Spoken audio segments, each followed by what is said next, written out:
করছো?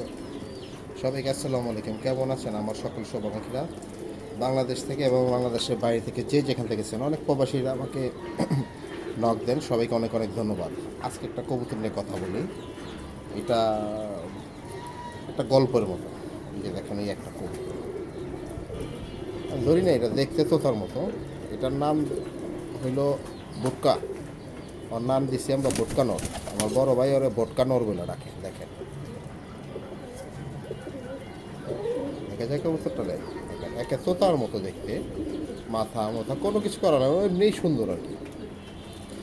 বাজুগুলো এরকম কালো, দমগুলো সব কালো। এই কবুতরটা আজ থেকে 5 বছর আগে, 5 বছর 6 বছর হবে, যখন নিউ পরের বাচ্চা ছিল, এটা ছিল একদম বাগা কালার, একদম জাবরা বাগা কালার। আর চোখ ছিল একদম ব্লু। বাচ্চা ছিল, নিউ পরের বাচ্চা, একদম ছোট চিচি বাচ্চা। ওই সময় 6 বছর আগে আমি এটা 1500 টাকা দা কিনে নিয়ে আসি। এখন জানি না যে যার কবুতর, হয়তো বার কবুতর এরকম ছিল যার কারণে এটা এরকম হয়েছে।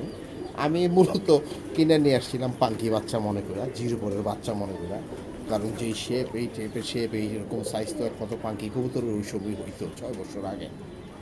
তো আস্তে আস্তে দিন গেছে, এটা চোখ আস্তে আস্তে আস্তে আস্তে আস্তে আস্তে আস্তে চোখ চড়া হয়ে গেছে। ছিল জাবরা কালার, যেতে যেতে এটা হয়ে গেছে ফুটকি, ফুটকি টাইপের মতো, কালদম ফুটকি কালদমের মতো হয়ে গেছে। আমার বড় ভাই অনেক মোটা, তো আমার বড় ভাইয়ের শখ করে নাম দিচ্ছে ভুটকানো। ও অনেক উঠতে পারে আসলে। যাই, যত আগে কিনছি যেভাবেই কিনছি, কিন্তু এখন আমি ওরে দিয়ে অনেক স্যাটিসফাই। কারণ হলো 5-6 ঘন্টা এমনি ওরে, কথা বলা লাগে না, যখন উঠতে মন চায় এমনিই ওরে। কবুতরটা আপনাদেরকে দেখাইলাম, আমার কবুতর। মাশাল্লাহ, সবাই দোয়া করবেন। কবুতর হিস্ট্রিটা বললাম, কীভাবে কিনলাম, কীভাবে কী হইল। সবাই ভালো থাকবেন, সুস্থ থাকবেন, লাইক করবেন, শেয়ার করবেন। আসসালামু আলাইকুম।